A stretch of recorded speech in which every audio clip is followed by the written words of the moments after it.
Bienvenue dans le podcast de Cicéron, je m'appelle Julien Carcali et je suis heureux de vous accueillir dans cette émission consacrée à l'art de communiquer et de convaincre. Démarrons tout de suite cet épisode consacré au sujet suivant, 15 astuces pour partager du contenu et être perçu comme un expert. Cette idée m'a été soufflée par Louis-Vincent Ledoux, qui est collaborateur de Alexandre Bouchard, spécialiste LinkedIn. Les gens, en règle générale, sur LinkedIn et dans beaucoup de réseaux sociaux, ont une crainte qui est celle de communiquer avec leur réseau. Et il y a plusieurs personnes qui ont peur de publier et d'avoir l'air presque bête en publiant du contenu sur LinkedIn. Et donc on va essayer de supprimer cette peur et surtout de trouver des solutions et des astuces pour que vous puissiez vous-même partager du contenu à votre réseau et donc partager par ce biais votre expertise. Pour ce podcast, j'ai séparé les 15 astuces en 4 parties différentes.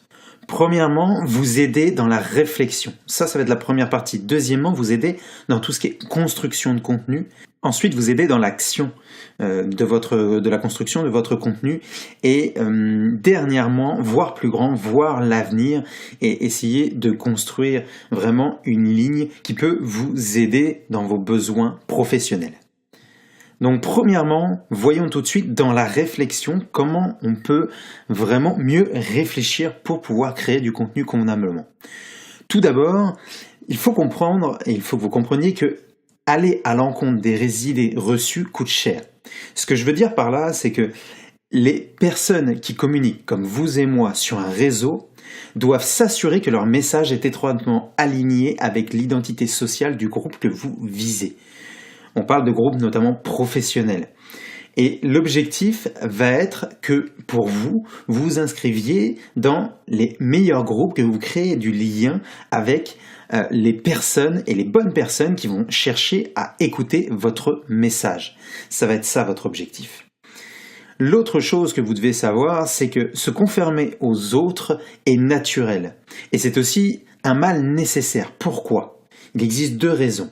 Tout d'abord parce que il existe un coût émotionnel à ne pas aller dans la même trace que les autres.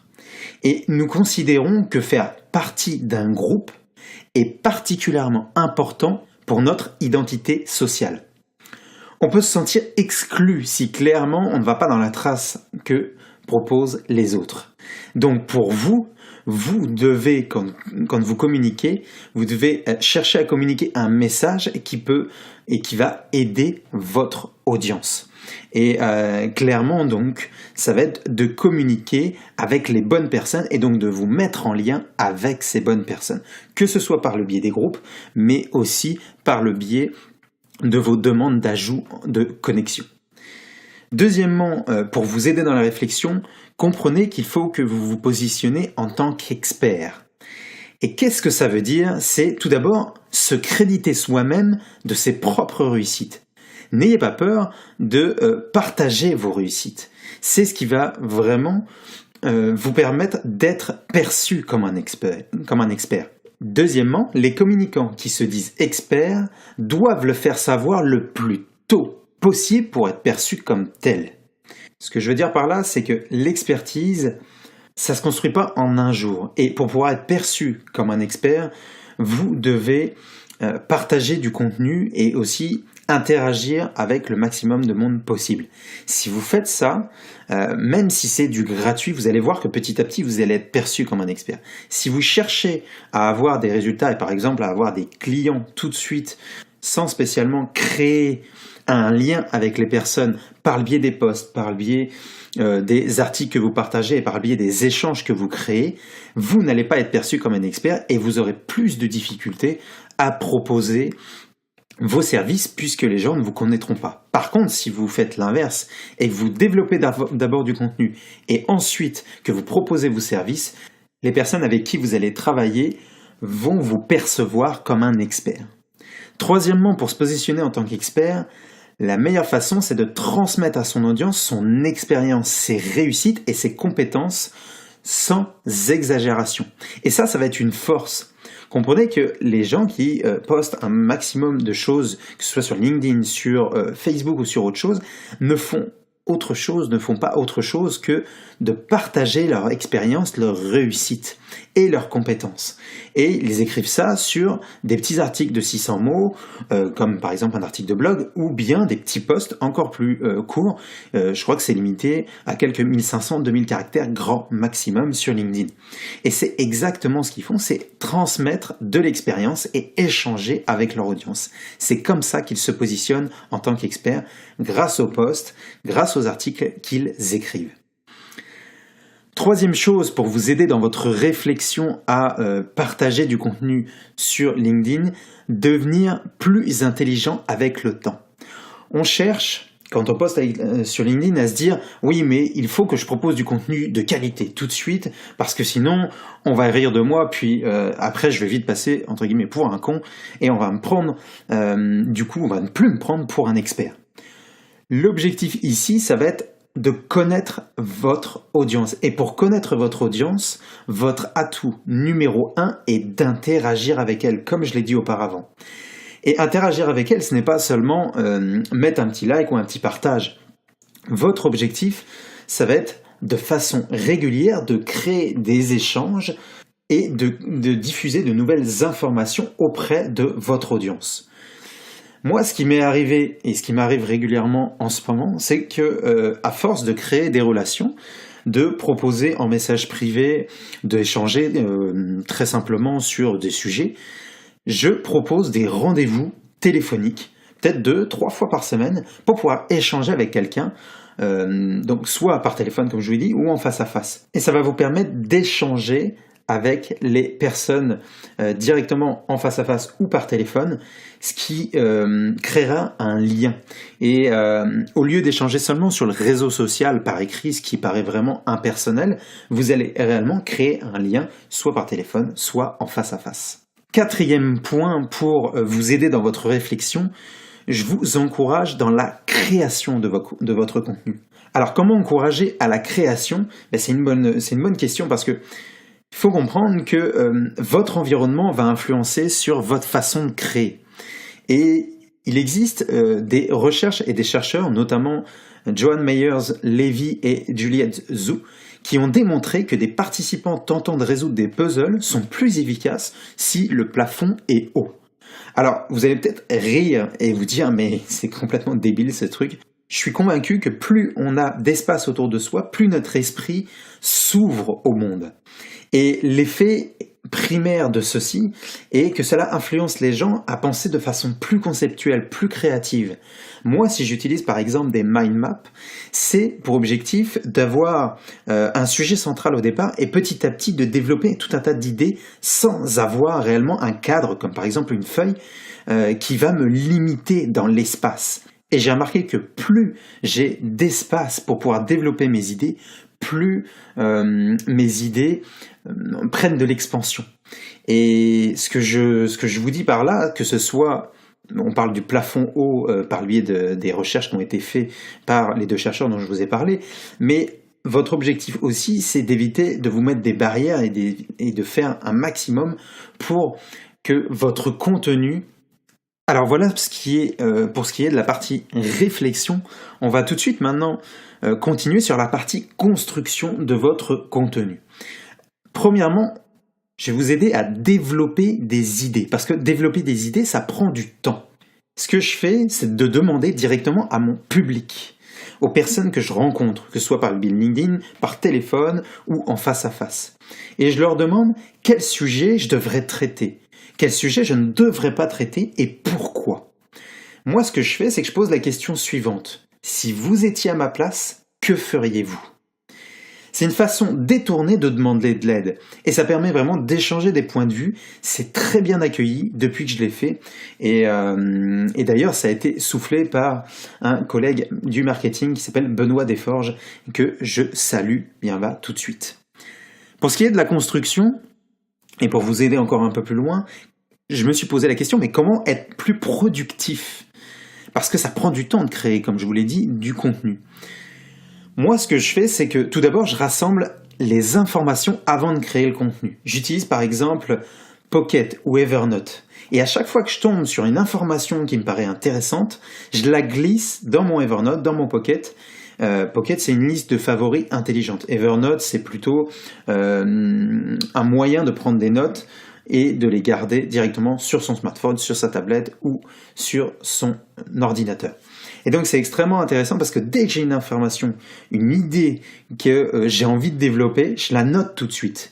À partir de ce moment-là, vous verrez qu'avoir des idées va être beaucoup plus facile à partir du moment où vous vous équipez d'outils. Pour être plus productif aussi, ça c'est le deuxième point, utilisez une liste de points à énumérer plutôt que de foncer tête baissée à noter vos pensées. J'en ai déjà parlé dans mon ancien podcast sur comment écrire plus efficacement. Ce que je fais très souvent quand je veux noter des pensées, au lieu de vouloir tout de suite les formuler de la façon la plus optimale possible et de la façon dont vous allez les lire sur les réseaux sociaux, je note très succinctement mon idée. Ça me permet d'organiser ma communication et de faire passer un message plus clair par la suite. Et aussi de noter toutes les idées qui me viennent d'une façon plus productive. Troisièmement, on va parler de construction de réseau. Pour construire un réseau ou des partenariats, je vous conseille vraiment de focaliser sur les personnes qui ont des identités partagées. Encouragez aussi une atmosphère de coopération et de support à travers votre réseau. Prenez le temps clairement d'engager la conversation avec votre réseau. Moi, ce que je fais quand je contacte quelqu'un et que je me mets en connexion avec elle, j'écris directement ce message. Bonjour, merci pour la mise en relation. J'ai créé ce podcast pour aider les entrepreneurs à mieux communiquer, donc je mets le lien. Quel sujet traiteriez-vous si vous étiez à ma place ? Là, on en revient à ce que j'ai dit auparavant.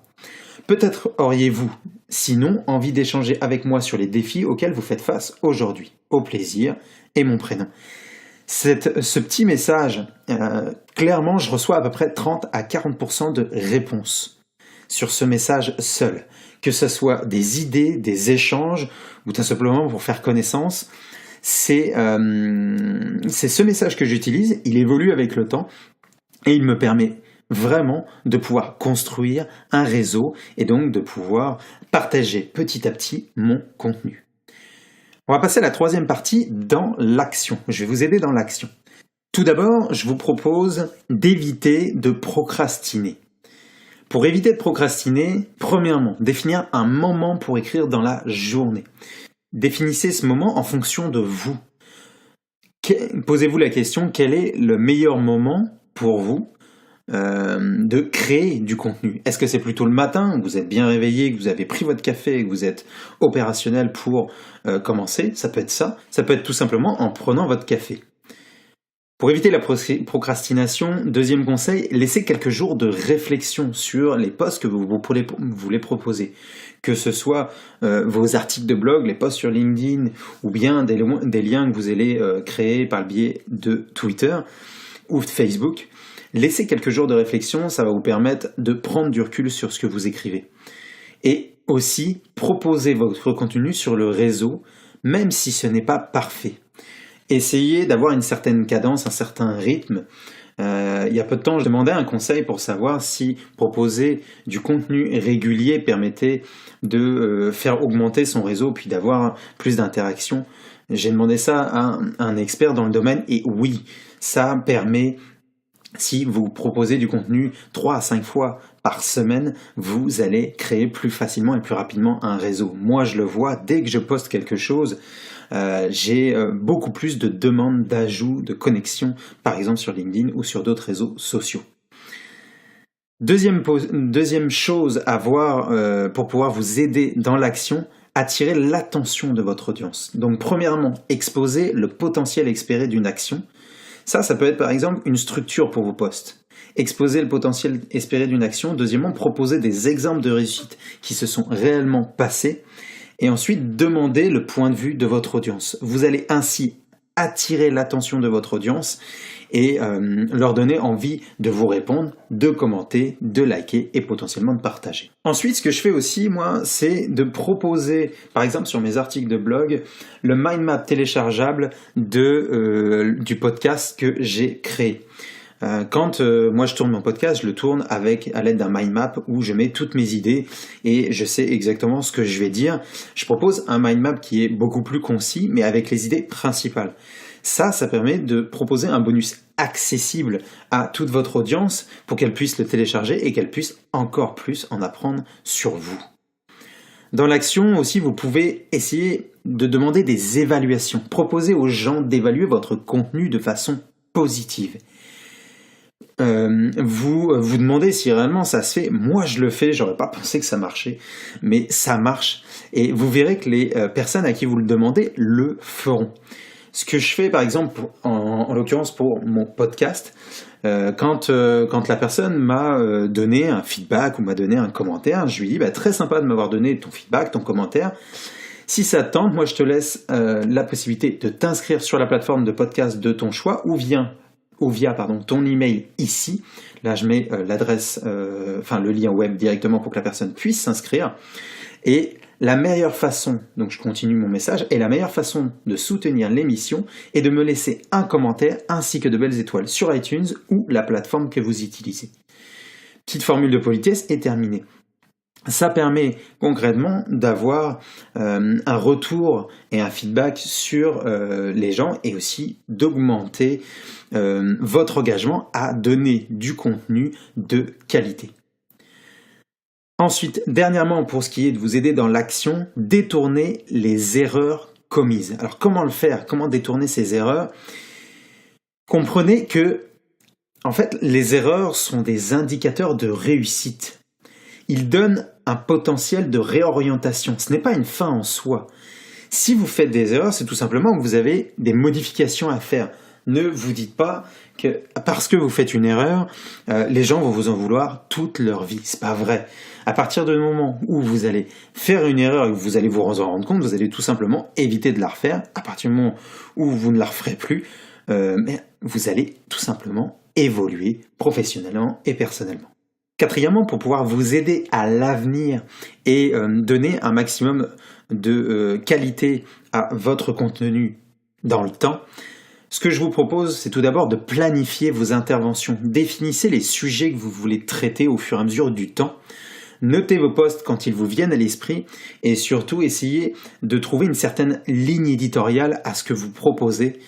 Ça vous permettra vraiment de proposer du contenu au moment où votre audience l'attend. Évitez aussi de vous brider. Si de temps à autre vous parlez de sujets qui sont un peu hors de... Ça permettra d'ouvrir des portes pour vous à l'évolution et à l'intérêt vers d'autres sujets qui ne sont pas forcément dans vos champs de compétences. Deuxièmement, pour ce qui est de vous aider dans l'avenir, comment devenir un influenceur sur le long terme. Si vous faites face par exemple à un challenge, tentez de régler ce problème par vous-même et maximisez vos résultats avec ces deux étapes. Première étape, s'assurer que l'engagement que vous prenez est en accord avec votre objectif final. Et deuxième étape, assurez-vous de l'impact que cet engagement Et c'est tout simplement remettre en perspective votre contenu vers votre objectif final et donc de pouvoir voir si ce que vous proposez aujourd'hui va vous aider dans votre objectif final qui peut être de vous mettre en relation avec un maximum de personnes, de conquérir un certain marché, de prospecter, d'avoir plus de clients et autres. Dernièrement, pour éviter des retours de flamme, de tentatives d'influence. Ce que je veux dire, c'est éviter que ces actions soient contre-productives. Qu'est-ce que je vous conseille de faire ? C'est de valider à chaque étape de votre communication que vous allez dans la bonne direction. Et deuxièmement, que cela peut arriver que vous vous trompiez. Donc, ne vous blâmez pas pour ça. Ce n'est pas un problème. L'important est tout simplement de ne pas commettre la même erreur 2 fois. Et c'est donc ici que se termine cet épisode. Si vous avez aimé cette présentation de 15 astuces pour partager du contenu et être un expert dans votre domaine, pensez à vous abonner au podcast de Cicéron pour ne pas manquer la suite. Que ce soit sur iTunes ou la plateforme de podcast de votre choix, vous pouvez trouver des instructions pour comprendre comment vous abonner en vous rendant sur juliencarcali.com/podcast. Et pour finir, si vous avez apprécié l'approche que je propose sur la communication, eh bien j'ai besoin d'un petit coup de pouce. Tout d'abord, commencez par me laisser une évaluation sur la plateforme de podcast que vous utilisez, surtout si vous utilisez iTunes. Et ensuite, si cet épisode vous a été utile, partagez-le avec une personne de votre entourage qui pourrait être intéressée. L'URL directe vers ce podcast est juliencarcali.com/5. Vous pourrez y trouver toutes les ressources dont nous avons parlé aujourd'hui. Je vous remercie de m'avoir écouté jusqu'au bout et je vous dis à la semaine prochaine.